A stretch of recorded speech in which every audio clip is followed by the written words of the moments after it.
Paz do Senhor Jesus, povo de Deus, paz do Senhor Jesus.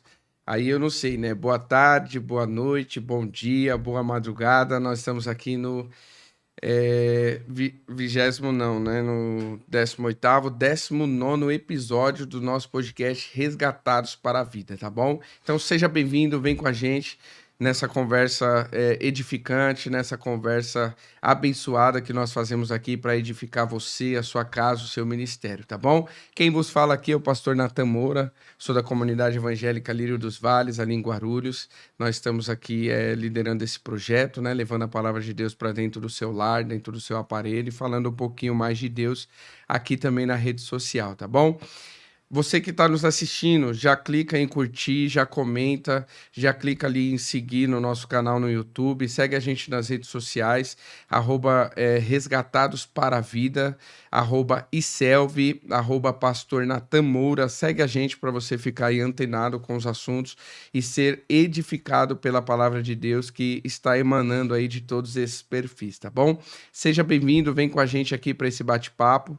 Agora, né, nesse episódio, a gente está recebendo aqui a nossa irmã Sara. Nossa irmã Sara está dando-nos o privilégio de estar conosco aqui nesse episódio. Ela que é cantora, compositora também, Sara? Sim. Cantora, compositora, escritora.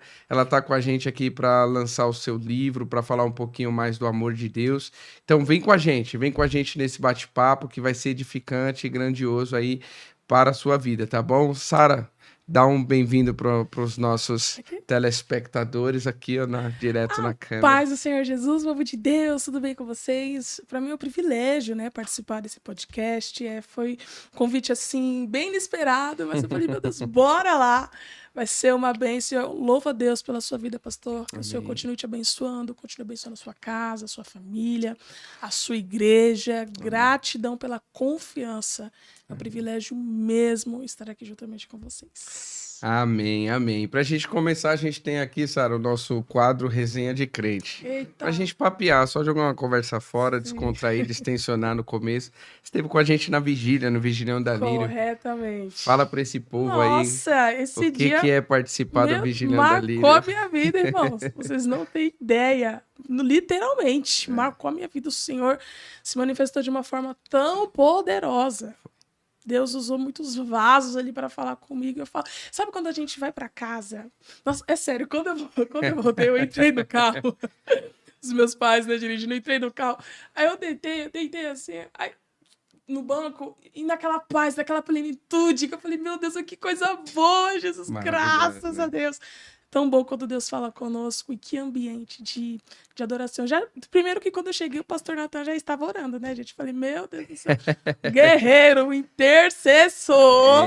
Aí tem o dom da intercessão, e que glória. A gente já chega sentindo a graça de Deus. Exato. Esse é o objetivo sempre, tá, Sara? Que a gente, o que acontece? Há 8 anos atrás, esse ano a gente completou 8 anos de vigília. Olha só. E eu ia em muitas vigílias, e o que acontecia, Sara? Eu ia na vigília, era 4 horas de cantoria, 400 cantores, 300 oportunidades para trazer uma palavra, depois traz uma palavra, depois traz uma palavra. E aí eu ficava olhando ali o pregador, o que o pregador ia pregar 5 horas da manhã, depois que todo mundo já falou.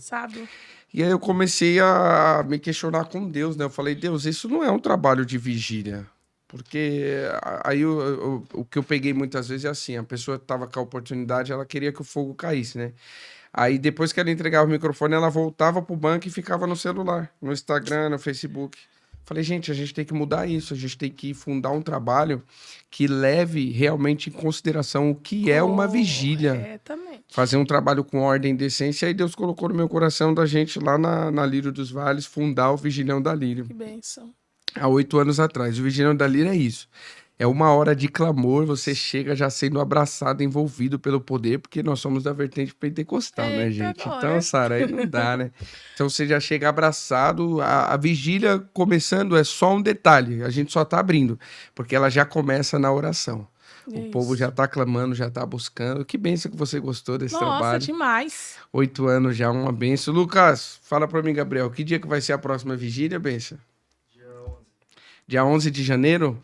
Então já vamos fazer aqui um convite para vocês, já vamos deixar gravado esse corte para soltar no perfil. Aí, ó, já ia soltar a data errada, varão. Gabriel, o que eu faço com você, Gabriel? Então, irmãos, ó, o corte aqui para os vigileiros de plantão, Vigilhão da Lírio, dia 10 de janeiro, a partir das 23 horas. Você é o nosso convidado para estar com a gente, orando, clamando, sendo abraçado pelo poder de Deus no Vigilhão da Lírio, amém? Mas agora mais de 8 anos, né? Já vai ser janeiro, mais de 8 anos fazendo história e marcando toda uma geração. Vem para o Vigilhão da Lírio. Então é isso. Sara, fala com a gente. O nome do nosso podcast é pedir pro Alisson. Eu vou gravar o nome ainda. Esse é o Alisson, o outro é o Wellington. Pedir pro Alisson aqui projetar o nome do nosso podcast. O nosso podcast ele é Resgatados para a Vida. Qual que é o sentido? É a gente entender como que Deus ele teve um encontro com os nossos convidados. Fala pra gente, você nasceu no berço evangélico, você encontrou Jesus depois que você já estava crescida. Conta um pouquinho, que esse pessoal que acompanha a gente aqui é curioso, viu, Sarinha? Né? Fala. Olha, eu cresci no berço evangélico, para a glória de Deus, já com os meus avós sendo pastores. Então, cresci na igreja dos meus avós. Igreja Unida, lá do Grajaú, Parque Residencial Cocai, igreja pequenininha. Sou de lá até hoje. Só que eu digo que, como o Jó disse, né? Antes eu te conhecia só de ouvir falar, mas agora os meus olhos te veem. Eu cresci no berço evangélico. Cresci estando ali em comunhão com os irmãos, orando, indo para os cultos caseiros, cultos nos lares, que a gente ia de Círculo de oração. Corretamente. Vigília nos jejuns lares. pela manhã. Eu lembro que a gente começava os jejuns. Tinha momentos, tinha períodos, né, que a gente fazia jejum das 6 da manhã até meio-dia. A gente já fazia o termitente e nem sabia, né? Hoje em dia o pessoal, tem o termitente. Não, jejum, meu filho. Aproveita para consagrar o Senhor aí. Então, eu cresci nessa comunhão com os irmãos, só que só a partir, na verdade, meu ministério se iniciou aos 12 anos. Comecei a cantar com 7 anos, né, literalmente, mas o meu ministério mesmo foi se iniciar aos 12 anos. Só que incrível que sempre me mantendo ali na presença de Deus. Sim. Só que eu não conhecia o Senhor profundamente. Eu servia Ele, adorava Ele, mas não o conhecia. Então, se despertar sobre querer conhecer o Senhor, sobre querer orar, viver mais intensamente para o Senhor, surgiu no ano de 2018. 2018, quando eu tinha 17 anos de idade. Você vê que eu já cantava, já ministrava, já era usada. E surgiu assim de uma forma natural ou teve uma situação marcante que te impulsionou para isso? Teve uma situação. Curioso, é uma história, né?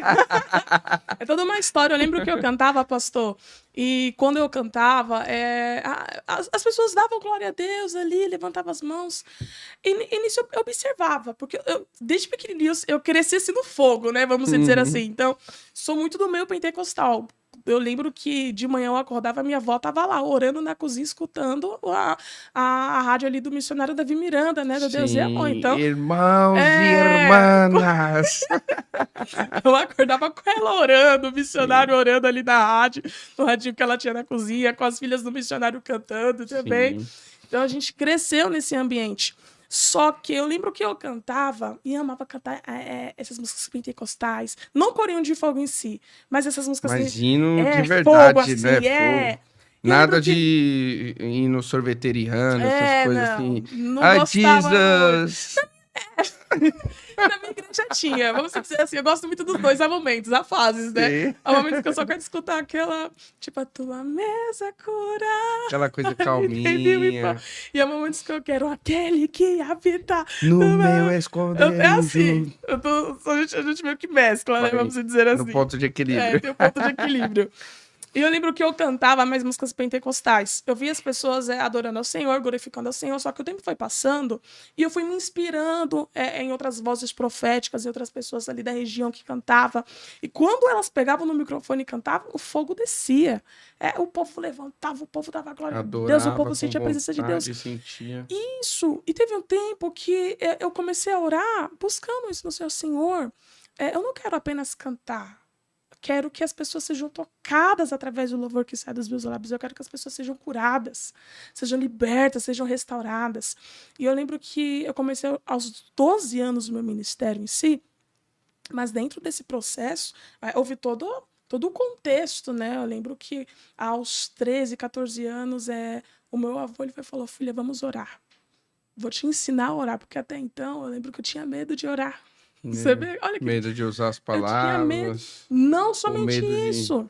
É porque desde pequenininha, o Senhor, ele abriu a minha visão espiritual. Então, desde pequena, vendo Você demônio. tinha medo de orar e ter E revelações. medo de orar e Eu ver conheço demônio. tem uns irmãos que têm o dom de revelação, que eles falam assim, pastor, eu não gosto de ir dentro da casa das pessoas orar. Porque quando eu começo a orar, Deus começa a me revelar e eu não quero ver, eu não quero saber. Corretamente. Então, eu tinha medo de orar, porque toda vez que eu orava, me vinha um medo também. Totalmente espiritual, né? Sim. E medo também de ver demônio. E você era uma criança vulto. também, né? Era criança, Isso, pastor. 12 Então, anos, 13 anos, é uma nossa, tem criança. tudo isso, né? E o meu avô, ele começou, um período de oração ali na nossa igreja, das 5 da tarde até as 7 da noite, 2 horas orando direto. Maravilha. E ele foi e falou, filha, vamos porque eu vou te ensinar a orar. Eu falava, avô, ele, não, vamos. E eu lembro que desde 2013 para 2014, e essas orações estão na minha igreja até hoje, pra você Olha ter só. ideia. Lembro Se tornou um legado, Nossa, né? sim. Lembro que eram 2 horas de orações. E nisso, eu orava muito, mas orava muito pelas pessoas, né? Sim. Sabe quando você ora, Senhor, abençoa ali, abençoa Entra ali. na causa de fulano, transforma Uma oração mais salva o filho de intercessória. fulano. Isso, e não era aquela oração para conhecer o Senhor, né? Acho que eu achava que eu conhecia Deus, e na verdade não conhecia. Então a gente orava, a gente clamava, a gente entrava em guerra. Mas aquele quesito de conhecer, a gente não conhecia verdadeiramente o Senhor, né? E quando que você entendeu, e aí dentro desse contexto, que cantar não era só um talento que você tinha, mas era uma chamada que Deus tinha para sua vida? Não, isso eu entendi desde pequenininha mesmo, desde os meus 12 anos, porque desde os 12 anos o Senhor usando profetas, pessoas para poder falar dessa chamada, desse ministério. Sim. Falar, não é só a sua voz, é aquilo que o Senhor vai fazer através dela, é a salvação de vidas, é o renovo, é a transformação. Então, desde pequenininha eu já tinha ciência disso. E por ter essa ciência, foi aí que eu falei, ué, Senhor, mas se é para isso, então por que eu não vejo as coisas acontecendo, né? Sim. Se é para Começa a se questionar, né? Comecei a me questionar. Então, o tempo passou, eu ali firme orando, né? Mas naquela base, dentro daquela base.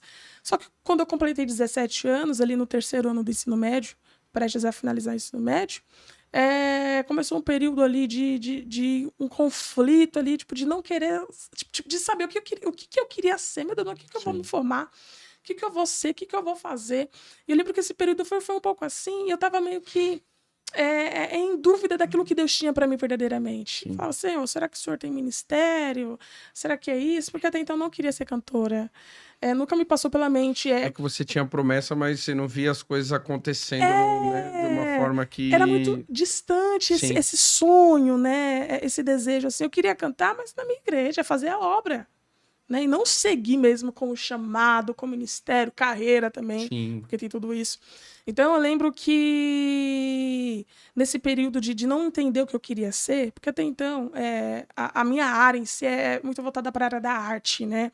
Eu queria muito ser estilista, eu desenhava, fazia desenhos de vestidos. Nossa, isso é um dom também, né? Porque... Nossa, eu amava. Só que cheguei no 3º ano, do nada eu não queria ser mais. Não queria ser mais, né? Eu falei, o que eu quero ser?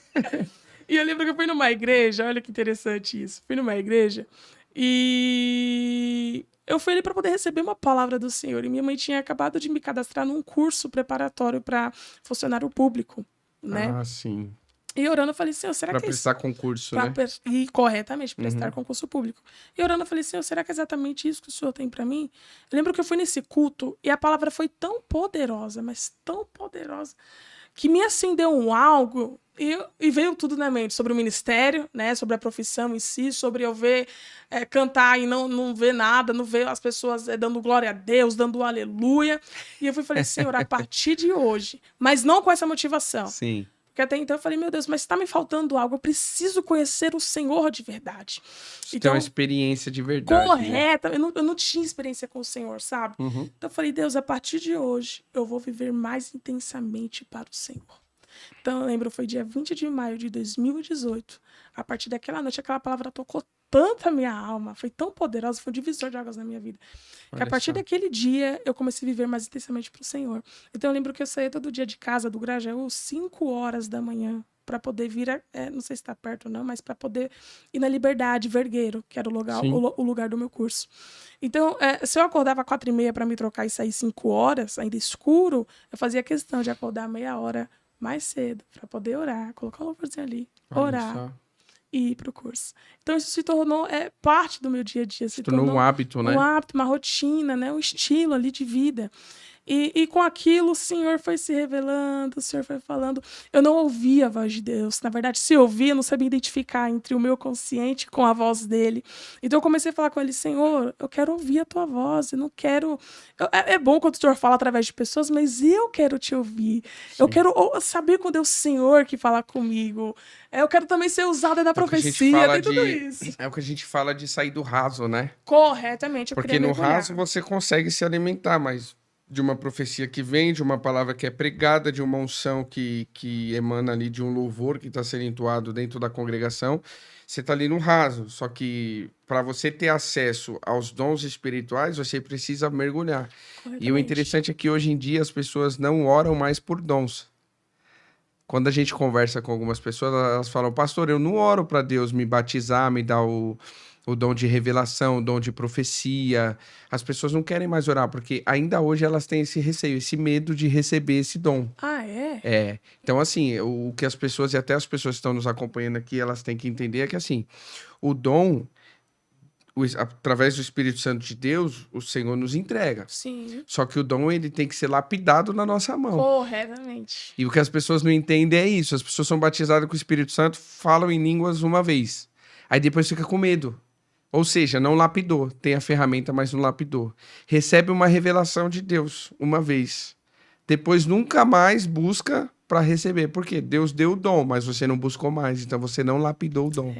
E hoje em dia é um problema, né? Vamos dizer assim, de muitas pessoas da nossa geração, é que a gente não ora mais pelos dons. A gente fica acanhado, a gente não quer essa responsabilidade, eu sabe? demais. Eu orava demais. Ao contrário, você quis sair para você chegar, né, nesse lugar, né? Porque quando eu via o Senhor usando os servos dele, e bem, não, naquela época ainda, nossa, os pastores, quando eu via alguém falando em línguas estranhas, outro pastor do outro lado interpretando, eu falava, meu Deus, eu ficava assim, ó, deslumbrada. Eu falei, Senhor, eu cresci vendo também, hoje a gente não vê mais. A gente não vê mais. Hoje é muito difícil ver. Interpretação de línguas é um dos dons mais escassos da nossa geração, é a interpretação. Nossa, tô toda arrepiada. É verdade. É escasso, porque o nosso problema é que a gente não pede mais. A gente não tem essa visão que você teve nessa idade que você tava, de falar assim, eu tô no raso, eu quero mergulhar, eu quero mais. Corretamente, porque eu quero ser usada também, né? Exato. Então eu olhava, você falava assim, me usa como essa pessoa, me entrega esse dom. Então eu orei muito para poder ser batizada. Fui batizada ainda na minha adolescência, para a glória de Deus. Mas até então houve todo um processo para o Senhor ainda lapidar em mim o dom da profecia, porque eu também orei muito pedindo para o Senhor me usar nessa área profética. É porque a pessoa ela fica ali, ela fala, será que é de mim? Ou será que é Deus? No início foi muito isso. No início eu tinha medo de entregar minhas coisas na minha mente, só que eu ainda a voz do Senhor não era clara. Eu ficava ainda, será que eu tô ficando louca? Tinha aquela experiência. Eu perguntava, será que eu tô ficando doida? E teve um dia que eu ouvi claramente algo, no meu consciente mesmo, uma voz que eu sabia que não era minha. E dizia, quando eu mandar você entregar, você só vai, não espera eu falar tudo antes, vai, porque no caminho eu destravo o mistério. Eu destravo, olha e só. Literalmente, é tão incrível porque é algo que tem coisas que de fato o Senhor mostra antes, a gente analisa, o Senhor fala, e tem algo que o Senhor vai falar, vira e solta. Então é algo que, já tá ali, já acontece assim, sabe? Muito forte. A última entrevista que a gente teve aqui foi com o nosso irmão evangelista Jonas Welton. Ele fala que quando ele chega na igreja, ele sente algumas coisas. Ele contou um fato que aconteceu com ele, que ele foi ministrar e ele sentiu o cheiro de sangue na igreja. Meu Deus. E aí ele conta que Jesus, eu não tô entendendo esse cheiro de sangue. E ali no culto tinha uma mulher que estava adoecida e estava sangrando há muitos dias. Nossa. E através da vida dele, ele ministrou sobre a vida dela e naquele momento, no culto, ela parou com aquele sangramento, estancou. Glória a Deus. E você vê como Deus trabalha, né? Às vezes Deus vai falar, com outros Deus vai, né, trazer ali o cheiro. Então é isso, você tem a ferramenta. Agora você tem que usar para Deus lapidar essa ferramenta na sua mão. E como que a gente lapida, pastor? Então, tem que dar lugar, tem que continuar buscando, Jejum. tem jejum, tem oração, tem que continuar buscando na madrugada, continuar subindo um monte. E esse desejo que você teve, eu quero Tem que ser querer, usado. né, pastor? Porque eu falo, né, assim, antigamente a gente estava dentro da igreja, a gente tinha pouca condição, e eu falo de condição financeira. Sim. A gente não podia ir para shopping, Mac. Hoje em dia, nossos irmãos conseguem comer pizza todo final de semana. Glória. E glória a Deus por Graças isso, a a gente Deus. se desenvolveu. Só que hoje é uma geração que busca bem menos porque tem muito mais facilidade, né? Tempos difíceis, eles forjam homens de verdade, sabe? É verdade. Tempos fáceis, a gente acaba. Isso é um processo natural.